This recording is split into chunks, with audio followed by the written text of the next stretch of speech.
నేను అమ్మ చేసిన పనికి పాపం బేబమ్మ ఏడ్చేసింది.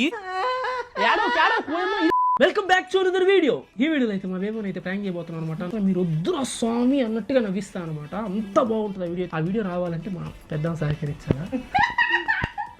ఇప్పుడు మన ఎదురుగా ఉన్న దూడే ఇంతలా అవుతుందంటే ఆడియన్స్ ఇంకెంత అవుతారా. చాలా మంది కామెంట్ చేశారు బేబమ్మని ఫేక్ మనీతో ప్రాంక్ చేయమని చెప్పి. నేనైతే ఫేక్ మనీ తీసుకొచ్చేసాను బేబమ్మను ప్రాంక్ చేయడానికి. రోజు బేబమ్మకి డౌట్ రాకుండా టీవీ చూస్తున్న బేబమ్మ దగ్గరికి అమ్మనైతే పంపించుకొని కాగితాల మీద సంతకాలు పెట్టించాను. దీని మీద సంతకం పెట్టు. బేబమ్మకి డౌట్ వచ్చేటట్టు కూడా మాట్లాడమని చెప్పాను అమ్మకి. పెట్టద్దా తుమ్మినా ఎట్టా పోయే కదంటే తుమ్మితే ఏమైంది పెట్టు. ఏంటి పోతే బిడ్డ ఇంకా సంతకం పెట్టు. పాపం బేబమ్మ అమ్మని నమ్మి గునుక్కుంటా సంతకాలు పెట్టేసింది. సంపాదించింది ఏదో మీకోసమే కదా, నాకేదో భయంగా ఉంది. అమ్మ అయితే నైస్ గా కాగితాల మీద సంతకం పెట్టించుకొని అక్కడి నుంచి అయితే సైడ్ అయిపోయింది. ఇవి చూడుకో ప్రశాంతంగా, నువ్వేం టెన్షన్ పడపలేదు కానీ. ఆ తర్వాత బేబమ్మకి నాకు కన్వర్సేషన్ అయితే స్టార్ట్ అవుద్ది. అదైతే హైలైట్. సంతకం పెట్టింది ఎవరు? నువ్వు నా వీడియో మొత్తం లాంగ్ వీడియో అప్లోడ్ చేసి కింద లింక్ లో పెట్టేసి చూసి ఎంజాయ్ చేసిండు. అలాగే షార్ట్ కూడా లైక్ చేయొచ్చు.